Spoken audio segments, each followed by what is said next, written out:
it is. Time to shoot a tornado.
You know, I think there's something wrong with people that chase tornadoes, so I'm not afraid to see the flaw in that desire. It doesn't go away.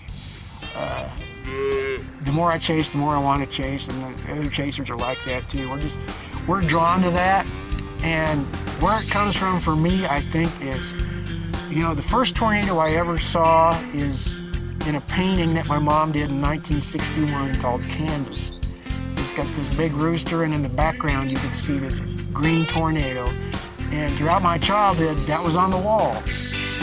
I would see the painting of the tornado, and of course hear about the tornadoes that were happening in the state and on the news. And, well, I lived out here where you've got this giant natural IMAX theater of sky where you see all the weather coming. And you can see for 40 miles from you're 100 feet above the valley on this hill. And it was a natural thing to become a weather watcher because there's so much weather here. You can see it really well from here. And really, as a child, a lot of little kids are fascinated with big things, things that are larger than their parents, and massive, powerful things.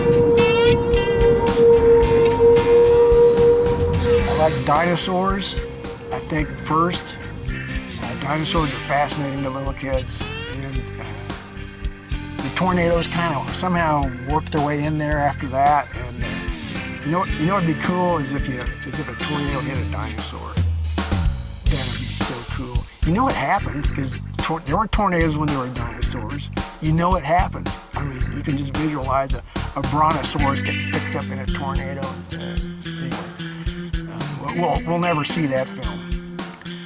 But yeah, I was always the nut. When I finally saw one, it was everything I thought it would be and more.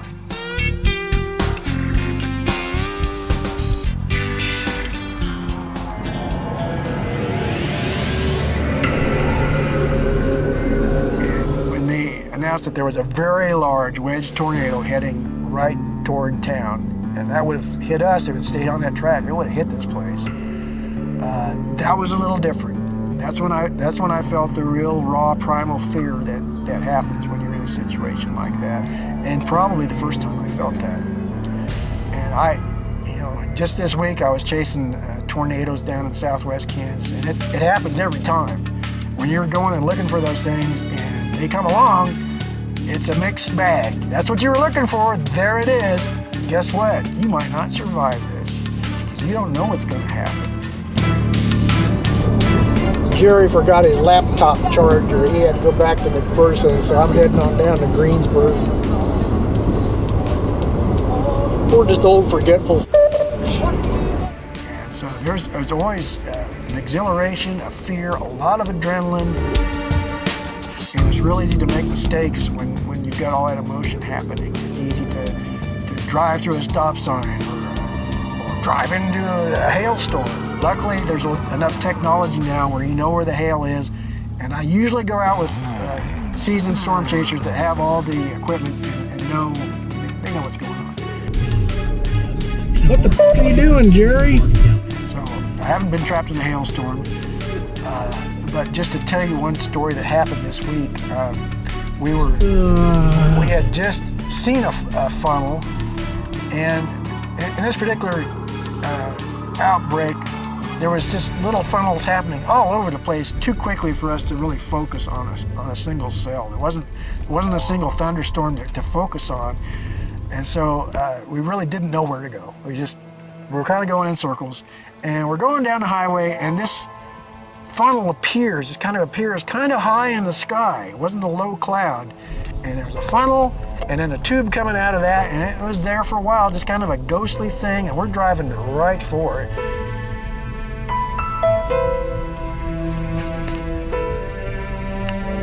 Well, it dissipates as we're driving.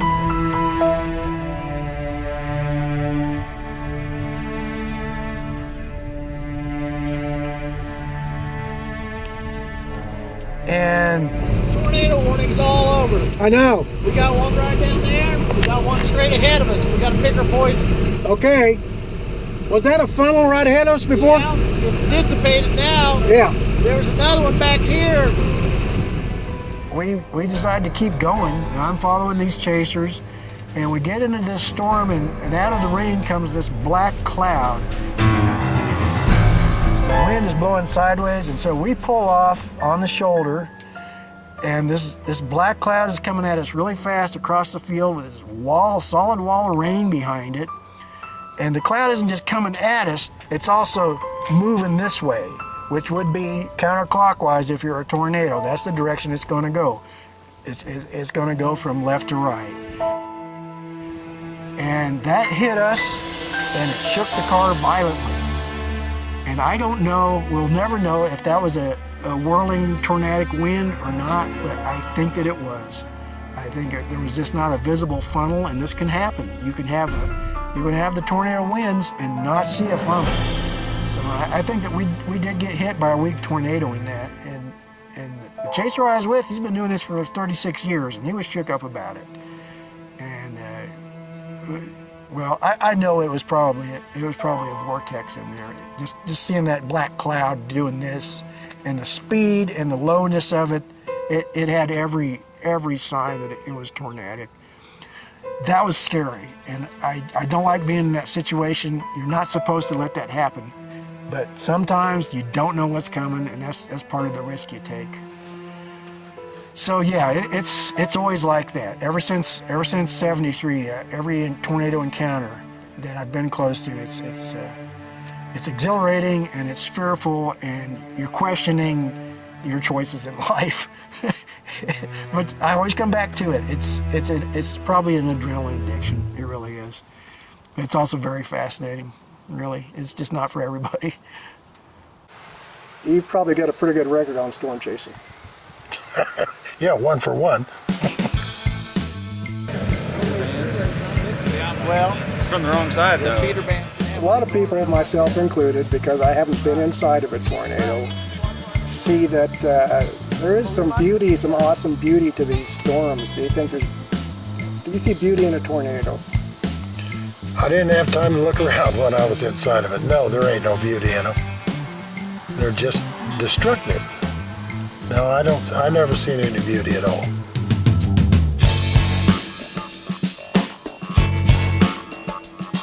Storm chasers are getting more numerous. The general public is out there chasing storms and kind of causing some problems for emergency traffic. What do you been following into that? Do you have any opinion on that? No, I've watched a little of that on television. People need to stay out of the way, and I understand their curiosity, but I think storm changers sometimes get a little nuts the way they go. They just go and take some risks, and I can tell you, you're gonna get caught. I know, I got caught, so it can happen. Do you think we should pass laws to restrict the chasing of storms? No, we don't need to pass laws. Just leave it as it is.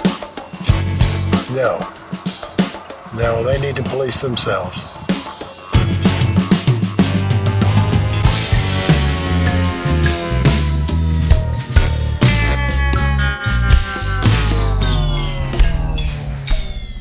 Yeah, pass legislation on it.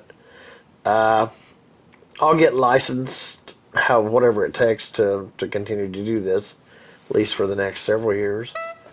If I'm still doing it in my 70s, I guess I've held up pretty good, but it's because you still need to have the chasers and spotters out in the field. At night, it's a lot easier, I'll tell you that. Night, it's a lot easier because that eases up my mind on the road. You know, my mind's on the road, on the storm, everything else. A lot less people out there at night. You can concentrate on what you need to do. My problem with today's storm chasers and spotters out there is there's just too much of the young crowd getting out there not knowing what they're doing. That's the problem I have. People getting on the road with their tripods to get the shot. Why can they not go into the ditch? Why can, there's a field that's perfectly good. They didn't have to park just right on the very edge of this 2-lane road where there's already traffic going like crazy. Yeah, I think there's an overpopulation of it, But I fall into that category too, and other people will say the same thing about me. The difference is I've had a lot more experience than most of them. Pure and simple. But, yeah, I have definite opinion about that. It's a good question. How would you get your chaser license? You'd have to have a certain amount of driving ability and experience, I would think, would be one of the main things.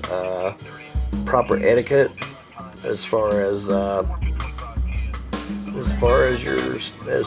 your where you place your camera, what you're doing, Are you driving and taking pictures with your cell phone at the same time? Stuff like that. A lot of education will have to go into it. And then state or federal, I don't know. It'll probably be up to the state and counties. I know that there are counties around that if you're in the way and there's a situation, they can give you a ticket for loitering. So maybe that's the place to start with loitering tickets, These sales aren't doing what the ones down in Oklahoma are. 65 miles an hour. Riding with us, there's a couple times that we may have broken the speed limit, okay? But only when we know we need to be somewhere and it's safe to do so. 89 miles an hour, got pulled over.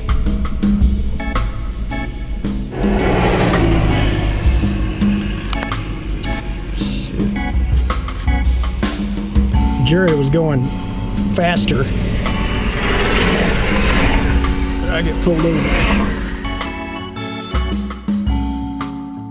The 66 tornado was the one that really influenced my interest in the weather, but there have been a number of tornadoes that have occurred past that. One that I remember in particular that I did not actually see, and that was because I was traveling from Kansas up to the Black Hills of South Dakota.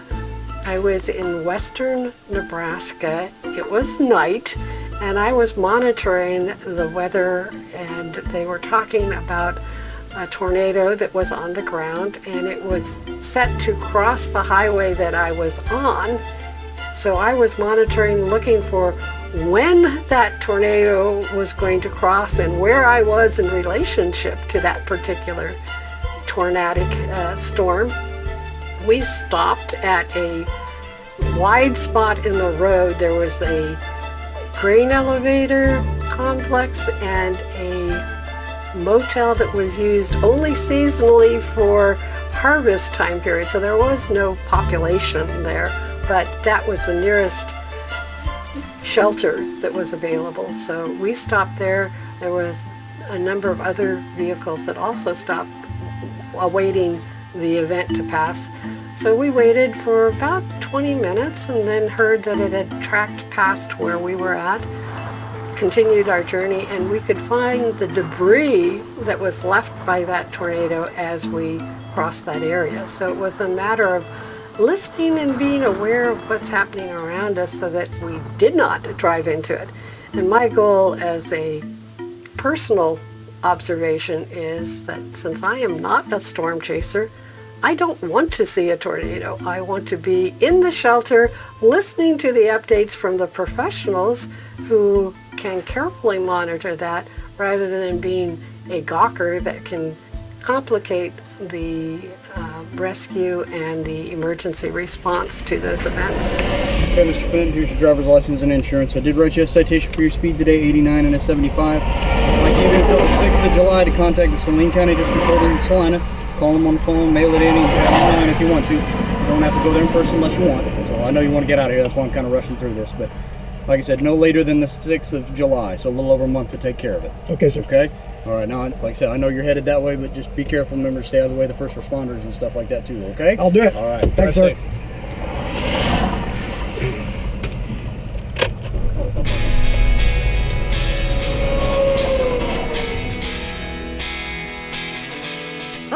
Oh yes. Clouds. If you just watch the clouds, there's a lot of beauty in clouds. Those things can be, yes. If you aren't scared to death, you haven't taken time to look. If you can take a look at somebody's video where it's not going to chase you, yeah, there's color. There's how it changes, how the sky changes, how it goes from yellow to green. When it turns green, it's time to get underground. I believe there is beauty in tornadoes. God's creation, God's whatever, the weather is something that man cannot control, you know? There's beauty in nature. Lightning storms,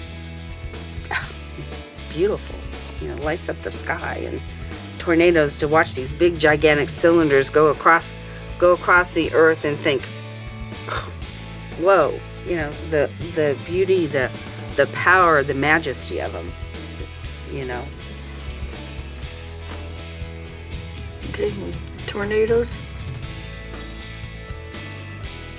I like to watch them from afar. As far away as possible. But the one that came in town that night, I didn't see it because it was after dark. So, but the aftermath was bad enough. What it left behind. Wow, that is amazing. That is absolutely amazing. The colors of a tornado are different than anything you're going to see, and the storm around it, because it always gives a different tint to everything. I don't know if it's all the dirt in the air, the sun coming through the rain in the different angles, because it's going to be churning things up and down. But beauty and strength, not necessarily used correctly, but yeah.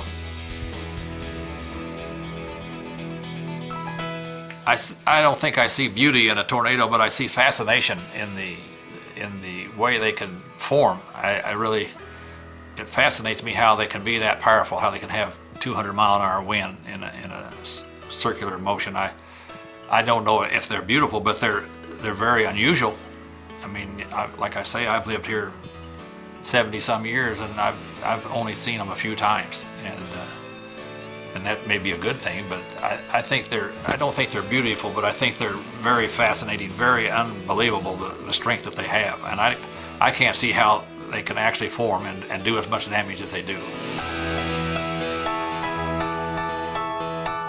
If it's not too close, it's kind of neat to watch. I mean, yeah, you watch tornadoes and they are neat to watch if they're not too close.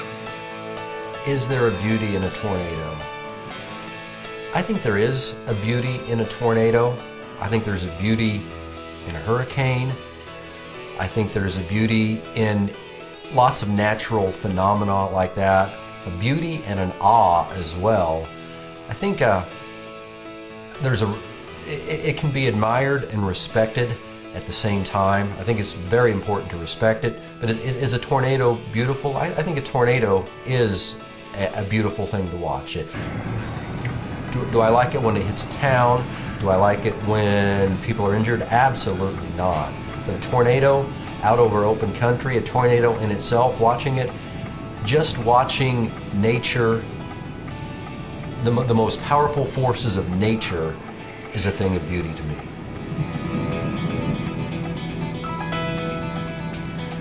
I like to chase tornadoes because they're like, you get to learn more stuff about weather. And you get to hear the sounds that they can make and everything. That's about it.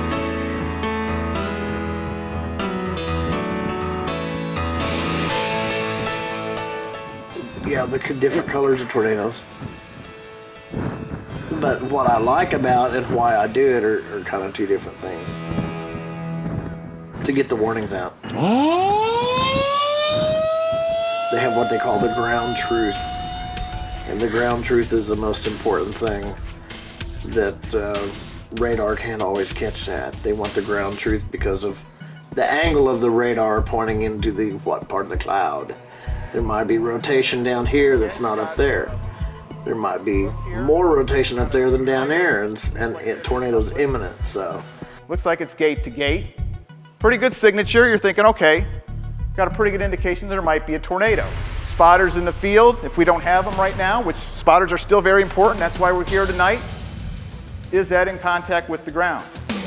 It's to me, it's about getting the warning out, and I think that's basically at the ground level what anybody would like to really get out of all of this. Do you think so? Yeah, make sure everybody's safe. Get the warning out. Let them know that, danger's on the way. Take shelter. What makes me chase tornadoes? Thrill of the hunt. Some people like to go out and shoot bears. Some people like to go and skydive, which I did for a while. I did that. A lot of fun. I had a fear of heights, so I jumped out of an airplane. It was a thrill of the hunt. There have been times when no other chasers have been on storms, and we have. So that's a part of it, being out there and being able to see it and experience it and help out if you can. And I think helping out's as big a thing as anything. I went many years without so much as taking a picture of tornadoes, actually, when I was doing it by myself all the time. Just knowing where I was at, where I was going, what to do, getting the warnings out. So there's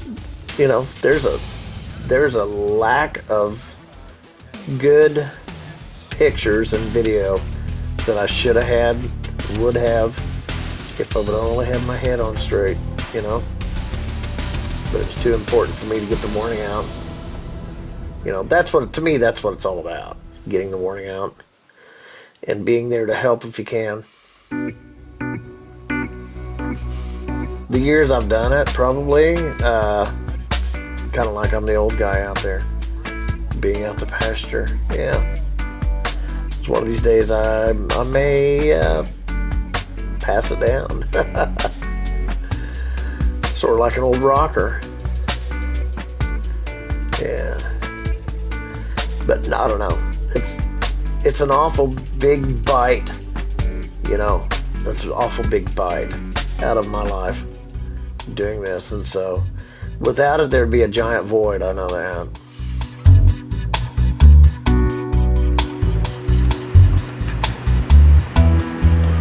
You get a lot of gear?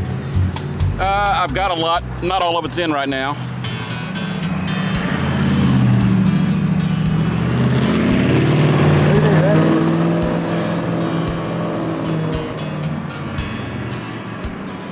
Too much look at me.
long you been chasing? Totally about 30 years with Channel 911. Del Reno? There, yeah. Made almost all of them. I chased for Kate. Oh, do you? He's been on about all of them too. Been all 36 years. Jerry Bruce. Alan Brody. Nice to meet you. He had to remind me of my first chase when I was 11 years old at Salina. September 25th, 73, so. The first tornado I was in 1962. Nice. And I think I was 4 years old, and it hit the farm that my aunt and uncle owned, and we ran to the cellar, and it exploded the barn, damaged part of the house, and what have you. And then a year later in Wichita Falls, I was in another tornado, and then about 2 years later in Altus, Oklahoma. And I figured they're going to follow me. I might as well do something with it. So I've been a weather enthusiast all my life. I'm the young kid on the block. Been chasing since, I've been chasing or spotting. I'm retired from Oklahoma City Police. You know, I chased in the Metro for years and years, but been chasing since 80 or 78. 78. That's when I first took up wheels. You ever have a scare so bad you think about giving up chasing? I've had a couple of scares. You may hear about one of them tonight. We'll see. Had a tornado come down on top of me at night. And it's one of those deals where you couldn't see past the hood. Debris, tennis ball hail hitting you horizontal because I'm in the tornado. And no lightning. I had full headlights on, you couldn't see. I had a light down here on this mirror, and I just happened to, I said a little prayer and looked down, and I could see the white dotted line on the highway. And I followed that white dotted line out for about 300 yards, cleared the tornado, turned around, a huge cone tornado just ripping the countryside up, tearing homes up. And that was up north of Vice, Oklahoma, about 2007. Good to keep doing it. So, oh yeah. I'm a retired cop. I mean, I know where I'm going when I die, and I'm not afraid to serve, you know. I'll do what I gotta do. I'm sure being a cop was a lot scarier. At times. Did that for 25 years. Good tour, everybody.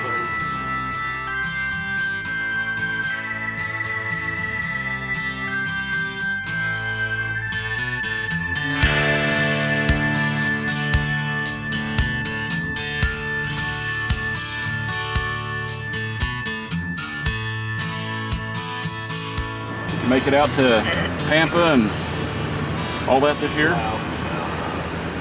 I try to stay in the DME. I do too, and that's just right across from, you know, we bring the storms in right. Oklahoma. Well, you got a hotbed out here, so. Yeah. It's magic out there though. It's magic. When nobody else can make a tornado, it's Graceland. Texas Panhandle. It always is. I've been on a lot of chases out there where we've never really been disappointed at any of it. Almost every time I go out, I get at least one. And 2 different chases out there. I saw 7 tornadoes each day that I was out there. So, a banner year. I've been on that track. I've been on that Meade to Jetmore track. Yeah. I've been on that track. Hooker, Beaver, Meade. Yeah. Mini. It's desolate out there. Mini, Ensign, Dodge.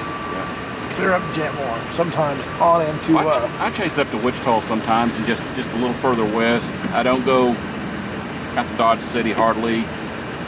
Man, it's like 6 hours to get home. Oh yeah, because I live here. Well, and that's understandable. And we spend the night out there sometimes. Yeah, TV station will buy a room for us. So. Nice. Got to be a big event probably for you to leave DME, I suppose. Yeah, no, there are times that I can chase on my nickel. I'll just tell them I'm going to Kansas, I'm going to Nebraska, but I need. Yeah. Oh, cool. Yeah, this is my car. Oh, okay. They wrap the car. They wrapped it. And they pay an advertising fee to our trackers. So yeah, I wish they paid the payments on it. Yeah. Got a few days. Yeah, I got into a couple of baseball size.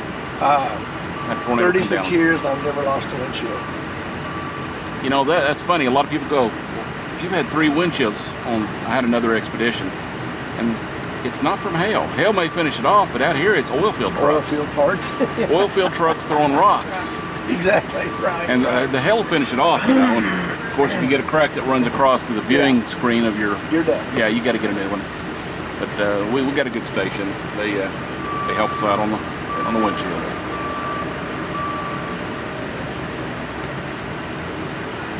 So are you attending the speakers today? Oh yeah. Gary England, who's the keynote, he hired me 11 years ago. He's my former boss. And David Payne took his position when Gary retired from KWTV. So, yep, I'll be in there tonight. You get quite a reputation. 41 years on TV. I never dreamed as a kid, you know, I grew up here, never dreamed as a kid I'd ever work for him. But, great boss, he sure was. I actually worked at News 9 as a weather producer for 10 years after I retired. So, Gary England taught me how to forecast. Been a fun trip. All right, you guys almost caught me napping. I was sitting here napping for about the. Yeah, I figured he sent you over here to bust me. I know where I'm going when I die, and I'm not afraid to serve. You know, I'll do what I got to do.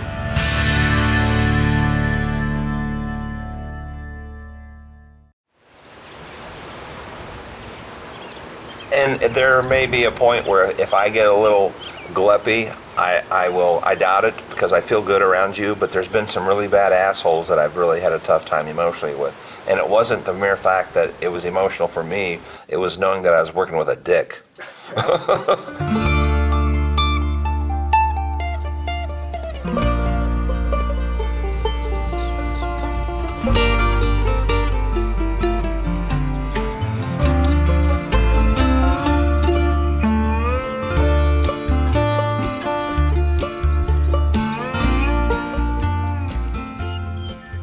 So this wannabe, whatever producer, actor lady was just being just stupid. I looked at Annabelle and I said, I don't know about you, but I'm going to my trailer. And I had nothing to do with what we were doing. I was just there to make sure their bellies were full. And, you know, of course, and she started laughing and laughing and laughing. And so that became the common, while they were here for the 3 days, is I'll be in my trailer.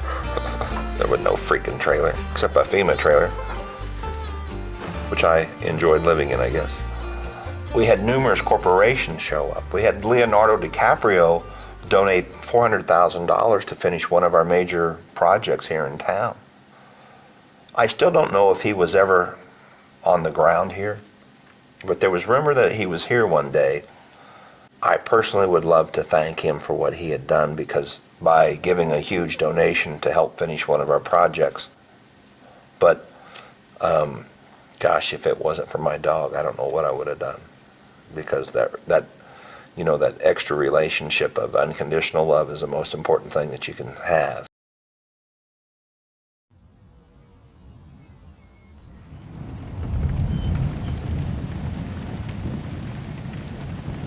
So the day of the storm, it didn't feel right outside as far as the weather. It just, if you've been weather and storm chasing, you know what the barometric pressure can feel like. And that day it just didn't feel right to me. And a buddy of mine was looking for a fifth wheel travel trailer. And I said, Mom, we ought to run over to Dodge. I know where there's one at. We need to go look at it. Oh, for her to get out of the house and go somewhere was fantastic. And I'll be damned, we got in the car around 4 o'clock and headed to Dodge. And right at 183 and 54 highway, there's an asphalt mixing strip.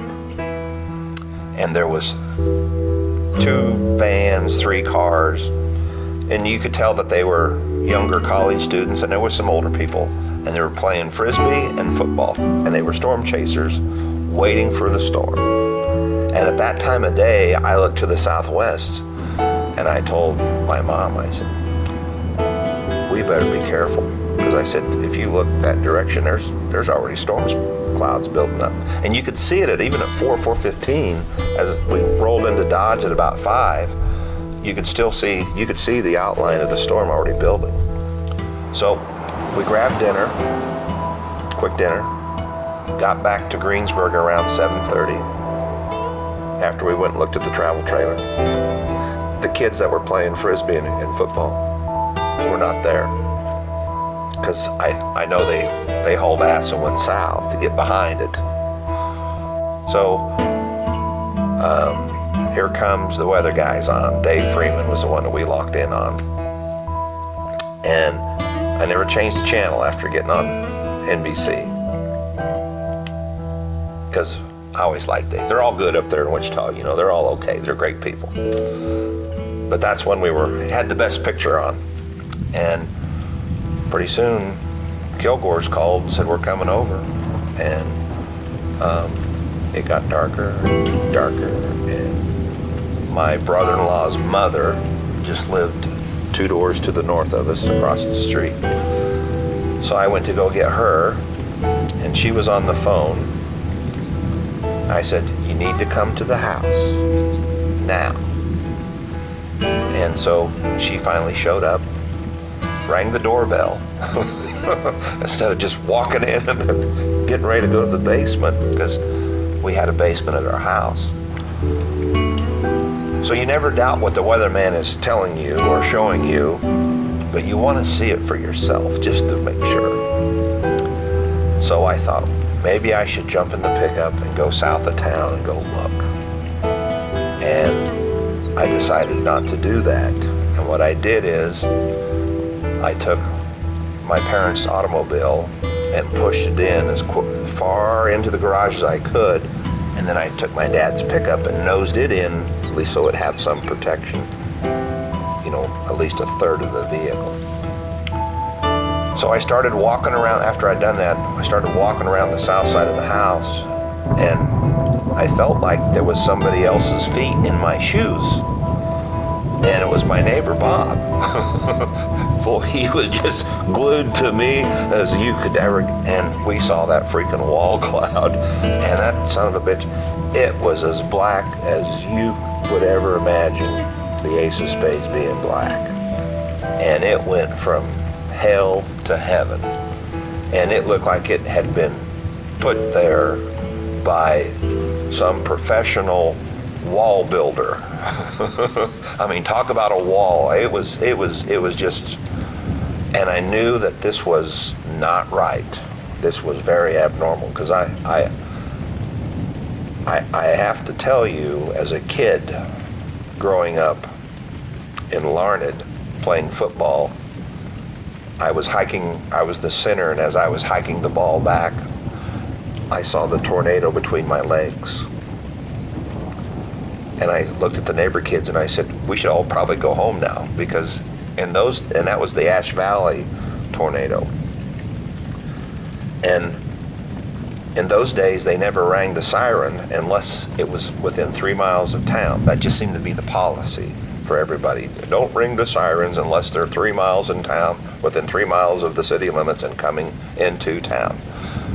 I think that was rule of thumb for everybody.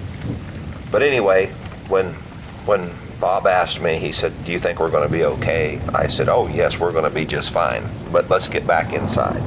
And the winds were picking up. We got back inside, and Dave came back on the TV again, of course, as he stayed on for quite a while. And the word Greensburg was becoming more intense with the direction and the people in Greensburg. Everybody's seen the broadcast, I'm sure. If not, it's well worth going back and archiving to view. And Mrs. Kilgore, Nita, said, I think we should go across the street. Mrs. White, I believe was her name.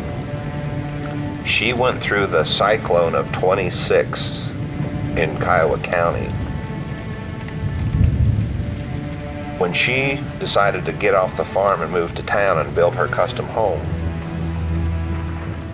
she was going to have a sub-floor made out of concrete, because she saw what the cyclone of 26 did. So we called over to Ingleton's real quick. Rick answered the phone and said, if you're coming, you better get over here. And my mom refused to go. We have a house here that has a basement. And I said, no, we need to go. So with a little bit of dickering and talking, Nita Kilgore convinced my mother that we need to go across the street.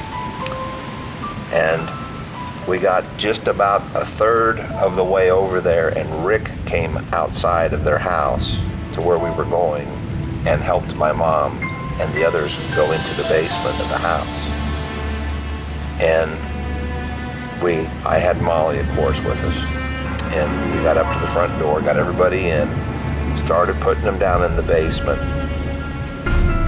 And I told Molly, I said, you stay with Mom. And Molly did the entire night, which was crazy. And I told Rick, I said, Rick, I'm going back across the street to button up the house. I'll be right back. And I ran back across the street, and Dave was still on TV, and the lights were still on the house. And I knew that I had to go. But I wanted to make sure that I had my billfold. My mom had her billfold. And we had just been in Florida for a visit with my brother and his family, not too long before the tornado. I don't know exactly how much long. But Mom's meds were always kept in a gallon Ziploc. And I grabbed that bag of meds, and something just told me to grab a 2-liter bottle or a big bottle of oxygen. They're about 2.5 feet tall. I grabbed it and a regulator and a set of clean, sterile hose. And I said, there's one more thing I forgot to do.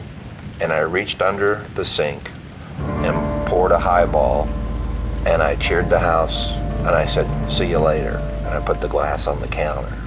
And so, told Dave goodbye, went, shut the door, went across the street, and about that time is when I was dodging the hailstones, and got over there, got in the basement, and the lights went out.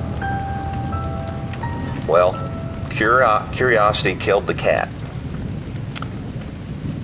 But I don't know if curiosity kills human beings because I'm still alive. And so's Rick and Bob. But we all went back upstairs and stepped out their back porch underneath their awning just to see what we could see. And the hailstones were pretty damn big. And we immediately said to each other, do the kids have enough hailstones to take to school on Monday? And I think Rick said, you ought to grab a few more if you can. And he handed me a metal trash can lid. And I put it over my head. I went out in the yard, and I'm making these massive hailstones up, and got them downstairs and put them in the basement, in the freezer. Now keep in mind that at 20 minutes until 10, the sirens start going off. At 10 minutes till 10, the electricity went off. So there was a lot of variation of activities that I did during that 20 minutes that you can't really physically fit it in a time frame. And I have gone back and have clocked myself, and it's accurate as hell.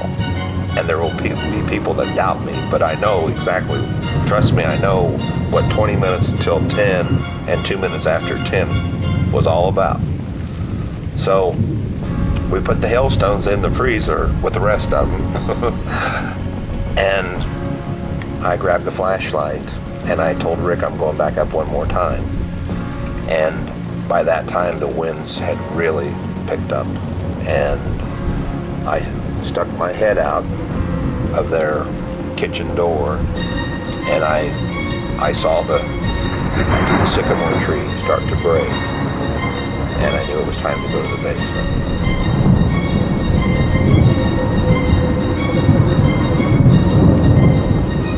It's fun working for the media. I've worked with 8 or 9 different radio stations over the years, and just phoning reports and stuff, tell them what I'm doing. I've called into different television stations. They kind of can dictate to you what they're looking for, where they might like you to go look, but they're not going to put themselves at risk by telling you to go to a particular place.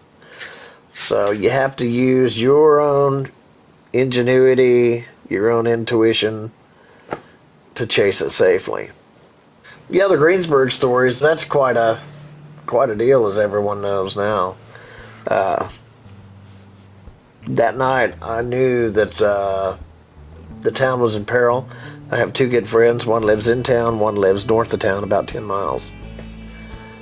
I called the friend north of town, and his brother's the one that lives in town, and called Hector and told him, if you even hear this thing, head over towards Kinsley, you'll be safe.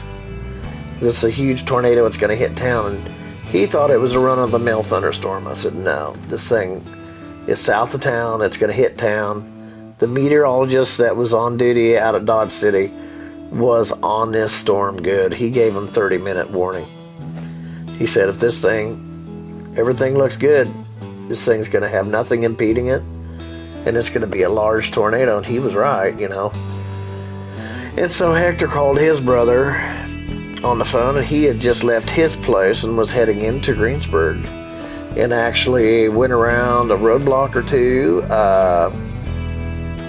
A highway patrolman that he knows, he passed in the ditch. Yeah, Chris went in the ditch and around, and actually was driving over small trees, but at one point he drove over a power pole. It was a big four-wheel drive truck, but he wasn't letting anything stop him. And of course Hector got him on the phone and told him not to drive directly into town, that it was a big storm and it'd get him, it would kill him. And so he drove around as the tornado came through Greensburg.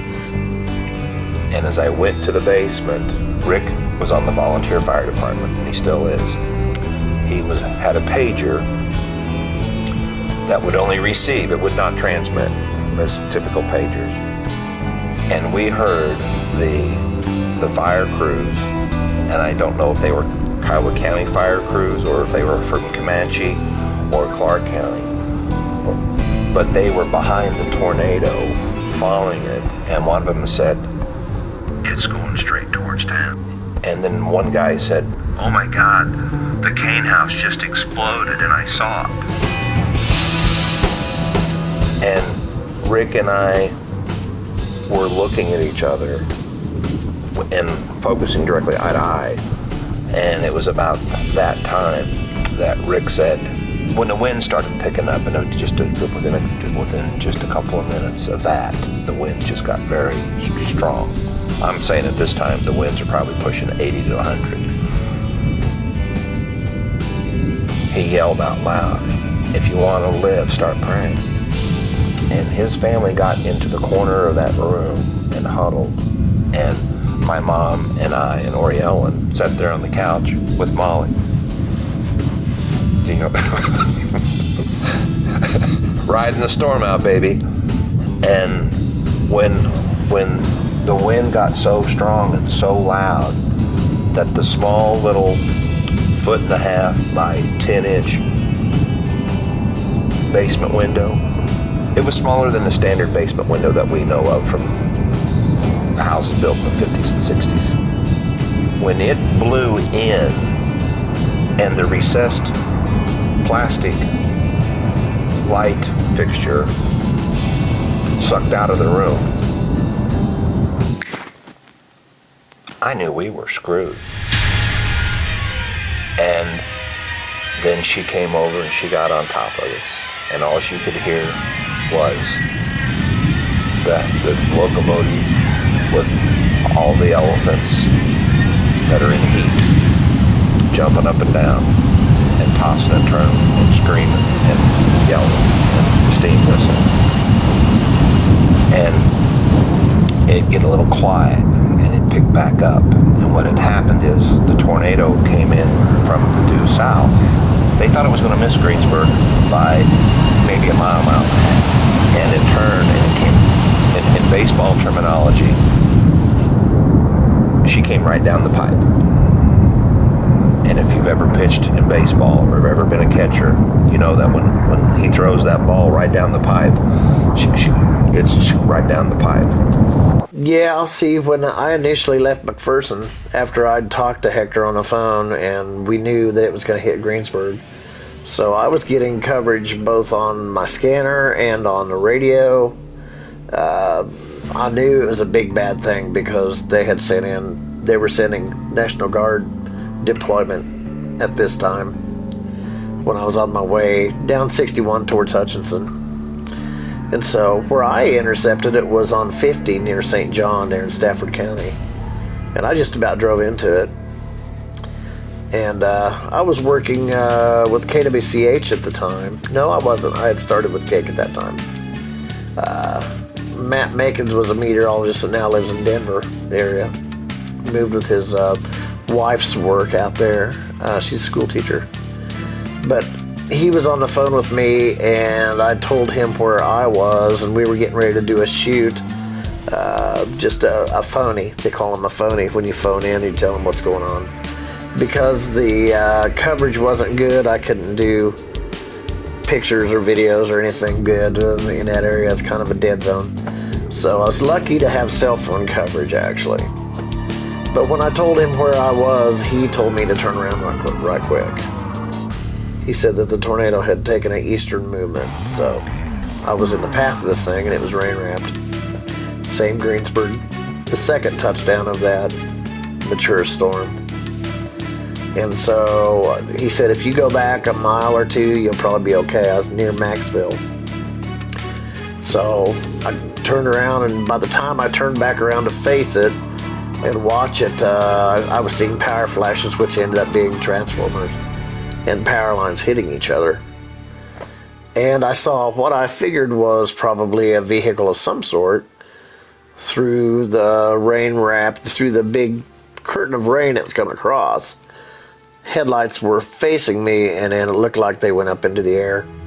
Well, later I found out it was probably the police chief at Maxville. And he actually got hit, and he died about 3 days later in the hospital. And it sat on top of us for about 8.5 minutes without moving in direction. It just sat there and kept rotating without moving. And if it was moving a little bit, but yet then it would come, it was just the grinding. And it just sat there because at the base of it was almost 2 miles wide, a little over 1.75 miles. Well, at that time, that was probably the biggest tornado recorded in history, and I'm not exactly sure what the other tornadoes have been since then, but I know they've been close. And I think the winds in Greensburg were clocked at around 230, 235. I know there's a lot of tornado buffs out there that know the exact, but 8.5 minutes can seem like a lifetime. And you can see and hear and feel once it lifts off of you and moves on, because the barometric pressure changes and your ears seem to come down to a little bit more normal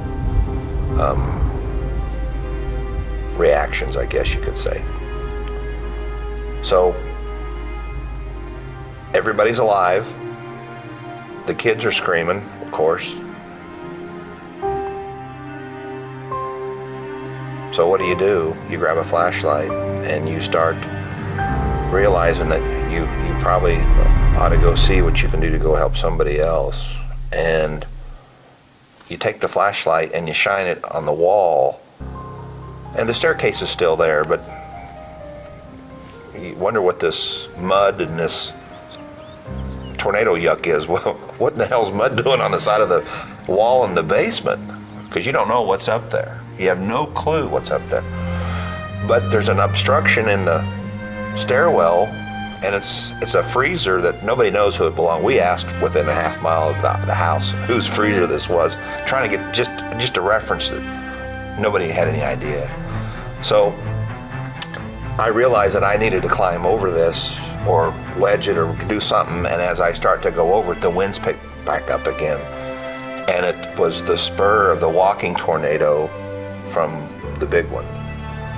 And it developed a small finger tornado, or what they call a walking tornado, and it came back around.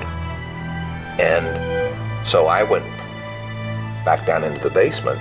Well, I mean, I was not quite even out of the basement, but I went back down and waited for it to pass. And then it got just quiet, stone quiet. So I grabbed the flashlight again. I got over the top of the freezer, and I got up about chest high to where the subfloor was. And I could, look out and see. And a bolt of lightning went off that was wrapped with the tornado. And of course, your eyes automatically focus to that direction. And I saw the tornado, and I thought I had died and was in a science fiction movie, because there's nothing that big as far as a tornado goes. And the lightning was as big as around as my fist. I mean, it just was creating such force that when the bolt of lightning went off, I could see clear across town for, it seemed like, a second and a half. That's how long that arc of that lightning lasted. But reality set in, because I could hear car alarms going off. And I think it was about that time is when I started to hear people in the basement asking things. What's it like up there? And Rhonda had been wanting a new car. And she hollered up, "What's it look like up there, Matt?" And I hollered back down to her. I said, "Rhonda, you're getting a new car." "That's not funny, Matt." And the only thing I could think of is, how am I going to tell her what her house looks like? But I then heard people yelling for help. And I got out of the basement and went around the corner, and I could hear our neighbors to the north wanting help. Automatically, one wants to shine the flashlight on your house and your property and your vehicles to find out how bad your house is. But there was no time for that. And I have a feeling, since I took care of my father before he passed, that I have a feeling that there was an unknown voice came from somewhere that told me that I was going to be okay. And I don't know if it was my dad or who or what, but Rick and I started leapfrogging from house to house. So very emotional, that's when you know that you're seeing things like that go on, you just can't help but something grabbing you on the inside, shaking you up, when I see stuff on radar and there's probably people dying, it has an effect on you. I don't care how tough you are. But it went on through 3 counties, same complex. And I chased it up into Barton County. And it was an ugly situation that I knew that I probably could not personally get in there and make the decisions on what to move and what not to move to keep someone from being crushed to death, or to help them with immediate first aid. And even those guys that were doing search and rescue were in shock. I found a truck, and it was some farmer or somebody, and they were driving down our street, and the guy was in shock. Well, who wouldn't be if you just saw this from 20 minutes ago, and you probably were on the south side, or who knows. And I kept beating on his glass to stop on his window. His window was rolled up, and I said, I need you to go down to this first corner, turn left, go to the backhoe. I said, you are now an ambulance, and go now, because we need help immediately now. And the guy I don't remember what they said or did, but I know they went immediately, and that's what got Bev up to where the triage was set up. But anybody that we found that was just walking in a daze after the tornado had left town, just tell them to start walking and go north, because the highway was the main artery of rescue. And if you needed medical attention, the hospital was on your way to the north, but it was blown away, so it was no good. But as I was telling people, that as you keep going north, if the hospital's gone, you just go to the highway, because somebody's got to be coming in. And within 45 minutes of the tornado exiting Greensburg, I think there were 22 or 27 ambulances and emergency medical or EMS equipment that had already been verified and had gotten to Greensburg, which is pretty proud of that. But I think it was probably the gentleman that drove from Lakin, the highway patrolman that drove from Lakin, and if I'm not mistaken, that would be, 127 miles? I think he made it here in 47 minutes. So, we evacuated out all of our group out of the basement finally by this highway patrolman. They were doing search and rescue.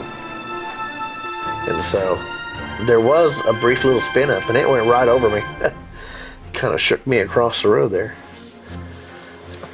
So went on up into Great Bend into the flooding area and tried to head back on 56 highway heading back east to make my way back home.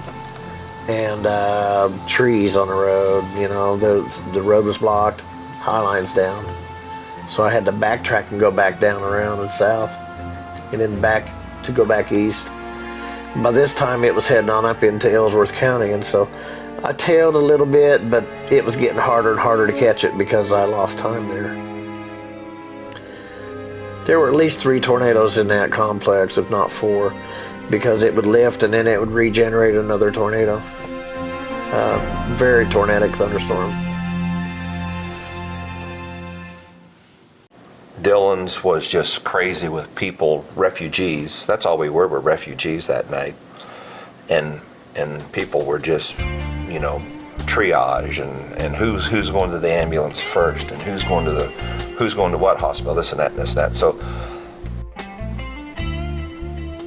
they sent a bus over. It was a activity bus. It wasn't your typical yellow school bus. And they crammed as many people in there as they could. And our group was the last ones on the bus in those last 4 seats. And so the driver was wearing a Red Cross safety vest, and the guy behind him was too. And that made me feel really damn good to know that the Red Cross was already invested into the recovery process, or just getting us out of there for help, and that the State Department had already, or State Highway Department, or the whoever, at Adjutant General's Office, National Guard, they already had the portable cell tower phones, cranking them up, elevating them, and got on the bus, and there was no more room to sit down. And so I sat on the floor with Molly in the hole, which is illegal, but that was the only place that I had to sit down. And I just looked in the back of the bus, stood up, looked, and all I could see were people with their cell phones trying to make phone calls. The ones that had them. And it was real random because they weren't getting a signal, because there were no signal, there was no cell service here, period. Nobody had nothing. But these people felt like they needed to reach out, which makes complete common sense. So we got closer to Haviland, and we met some emergency vehicles going towards Greensburg. And I was very proud to be on that bus, especially with the people I survived the storm with. And so we got closer and closer and closer to, within a half a mile of town. And I reached over to this guy and I said, aren't you going to tell these people anything through your PA system? And he said, what am I going to tell them? And this is why he's driving. And I said, well, you're with the Red Cross. And he goes, no, I'm not. I'm one of the janitors at the college. I'm just a bus driver. They gave me the vest to wear. And I looked at the guy behind. He goes, he goes, I'm not. They just gave me a vest too. Well, that kind of popped my balloon. And I said, do you have a microphone?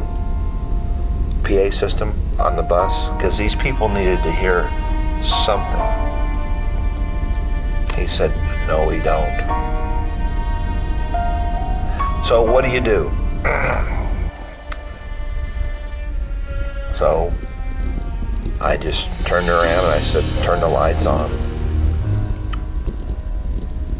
Or the interior lights. And he did. And I said,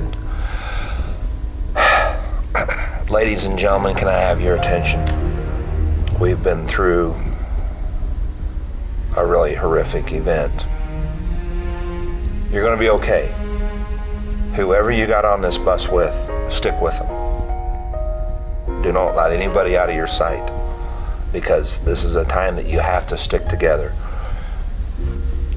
Don't venture off anywhere. Just stick together. So we pull up in front of the gym the night of the storm, or the next morning of, probably 2 o'clock, 2:15. And there's some people, I don't know if they're college students or local residents, but they're standing outside, just standing there. And the guy opens the bus door, and I hop out with Molly, and a couple people get off, and the townspeople or the college students from Barclay, what handful of them were there, the people that were on the bus didn't know what to do. They just got off and stood there. Well, the Red Cross had already set up a desk on the inside where you come in and sign your name and check in so they can start doing the audit of who's here, who's not, who's here, who's not. And I quickly told these people that were there to help, I said, you guys are going to have to grab these people by the hand. I said, Greensburg's gone. You guys are going to have to grab these people by the hand, and you're going to have to physically walk them in the building to make sure they understand that they are where they're at. Because I said half of them are in shock, if not most of them. So people just started helping each other off the bus and walking in, and there was a name, please, come on in the gymnasium.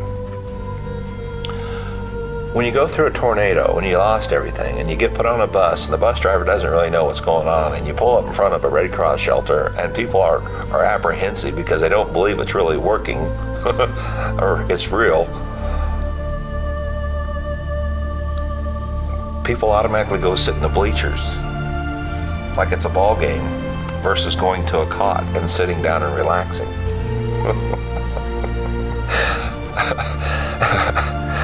And so we all got in the bleachers like we were waiting for the basketball game. And there was Molly, I was so proud of her. She was going around and she was actually letting people pet her, checking on people. And I was so proud of her that I could take that homemade cord off finally. She didn't need that anyway, she never used one. But anyway, Molly and I had made 3 or 4 trips outside, just because people were gathering outside of the high school gymnasium to try to find their loved ones. Because you got to realize that this tornado, 5 generations lost homes. Go to your aunts. Go to your grandmother's house. Go to your other grandmother's house. Go to your cousin's house. Everybody's houses were gone. We lost 952 homes in less than 8.5 minutes. And another 52 homes had to be demolated because they were marked unsafe and uninhabitable. Plus 100 business buildings. So when you calculate that up with 1,500 people, that was a lot of loss of personal property and real estate. So it's etched in my mind exactly what went on that night, and some people will argue with me that that's not right and that's not true. But I know I'll go to my grave knowing exactly what that bus driver told me. I don't work for the Red Cross.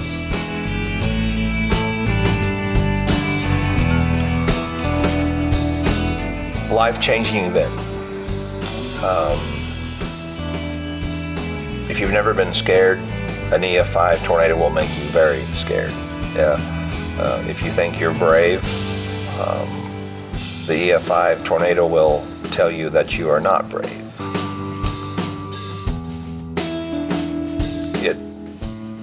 It's nothing to mess with. It's completely, totally, very seriously when Mother Nature turns. And she can be an ugly, ugly lady.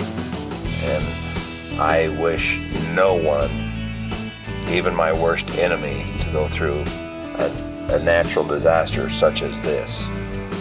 But yet, at times I do, because I think it would make them a better person. So it's been ugly, but it's also been beautiful in many other ways too. I don't care how tough you are. I don't care how tough you are. I don't care how tough you are. I don't care how tough you are. I don't care how tough you are. I don't care how tough you are. I don't care how tough you are. I don't care how tough you are. I don't care how tough you are. I don't care.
Okay, this is getting a little too close and a little too tornado-y. I'm gonna scoot.